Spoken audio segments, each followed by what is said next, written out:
Hello, welcome to week 4. We will be doing our 10-minute speech today. And first, I would like to ask you all a question. Is it important for you to connect with an individual? Of course, your answer is going to be yes. And that is because it is a part of everyone's base need to be able to connect and relate to an individual on a daily basis. It is a basic need of everyone to be able to have someone or to be able to connect with people on a regular basis, especially with a significant other, for you to be able to have that connection with someone and have them understand you on a deeper level or even just a base level of having them just get what you're saying. And I really feel that this week was a all-encompassing explanation of how to reach your audience on a greater level.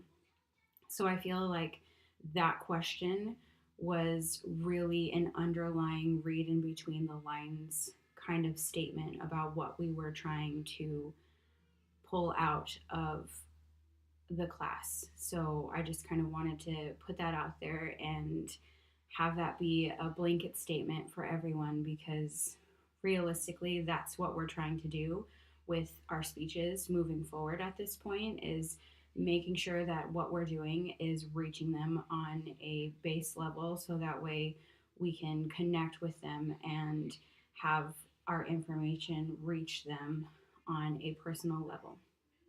So, what we also talked about this week specifically was how to reach your audience, and vis a vis doing that, picking an appropriate topic to reach your audience, as well as how to format our outlines for turning it in appropriately.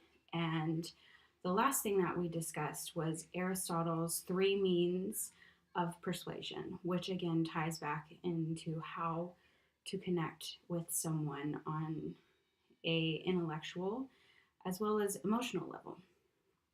So first I want to talk about our audience. And we have been touching on this for the past few weeks, but again, we're going into it on a more deeper level on what our audience's expectations are when they sit down for a speech or a lecture.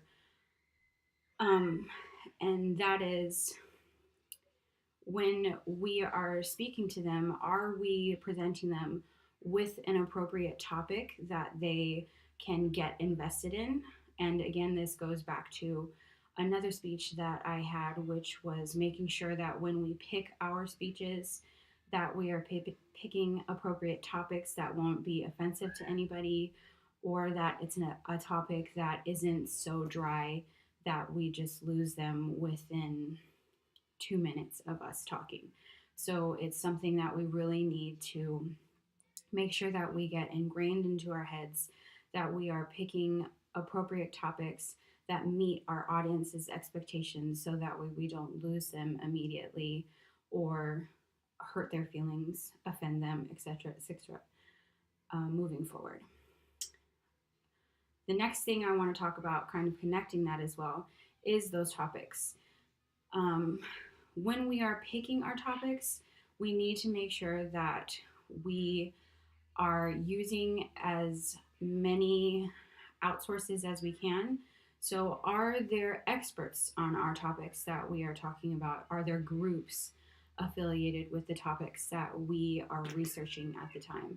It's really important to make sure that we are picking a topic that is broad enough so that way we can get enough information, but not so broad that we're overwhelmed with the information that is available to us, that we just can't really find a credible one.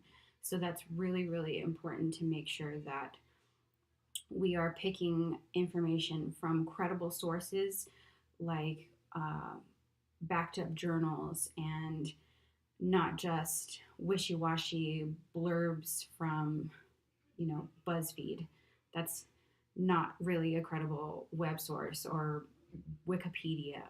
Yeah, they put stuff up there, but that's not really what we need. We need something from like the Psychology Journal or Time magazine, even would be a better reference point than the aforementioned um, resources. So we just need to make sure that it is solid information, not just somebody trying to push their viewpoint.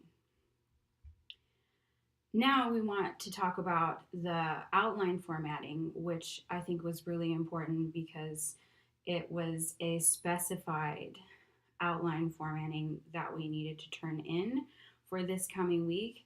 A lot of people have their own way of possibly doing it. There's a lot of different ways to doing things.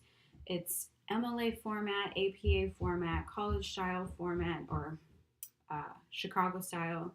So there's lots of different ways that you can do things, but specifically for this class, we discussed doing APA format and the way that we were supposed to present our title page, which only is to include a header, the name of our speech, our names, and MiraCosta College, and that's it.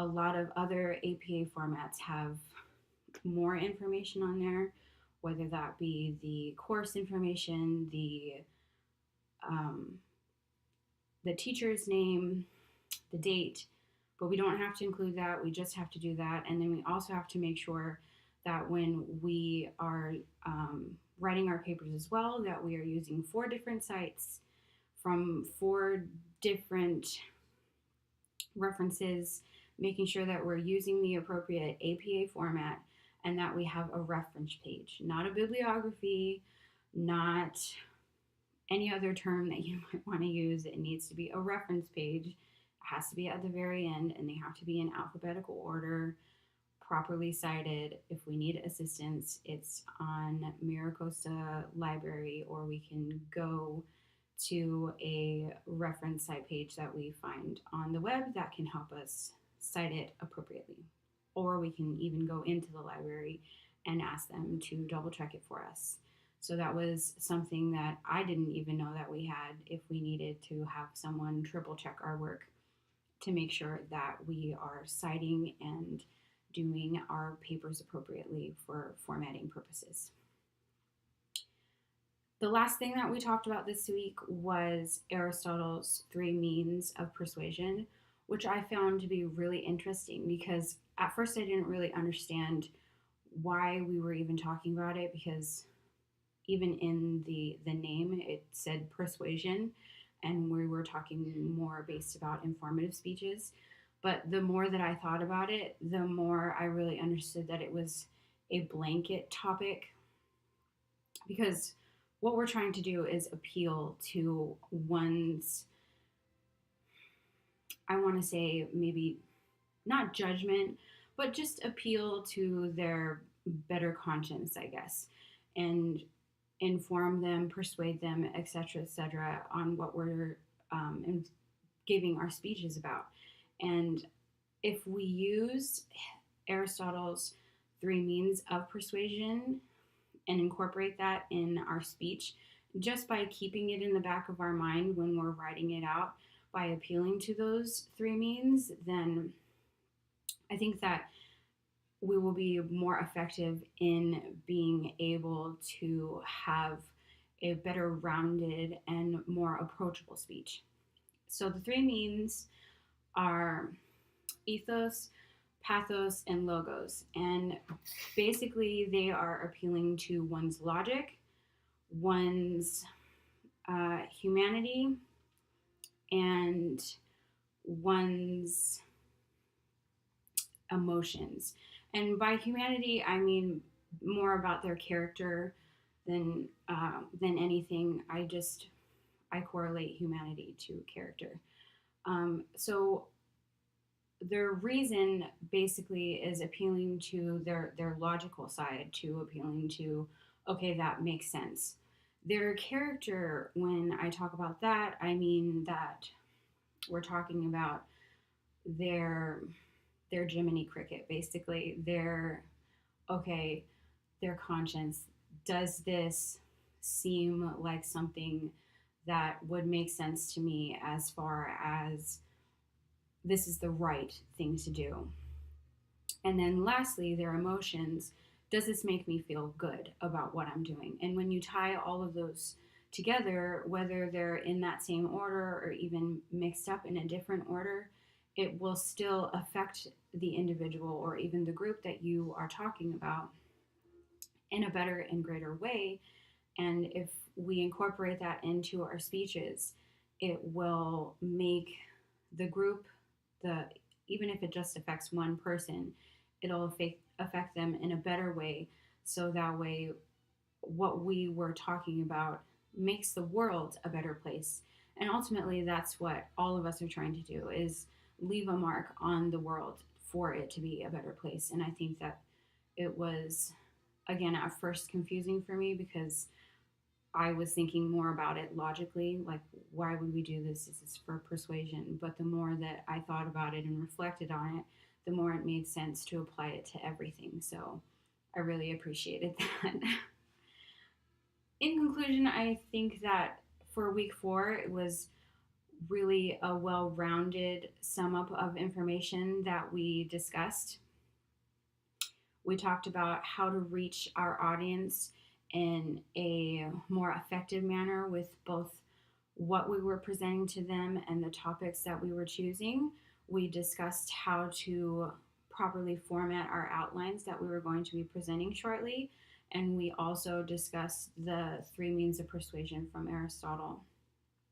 The greatest thing that I learned this week was that we can have a better effect on a group of people or an individual if we just appeal to their conscience, basically.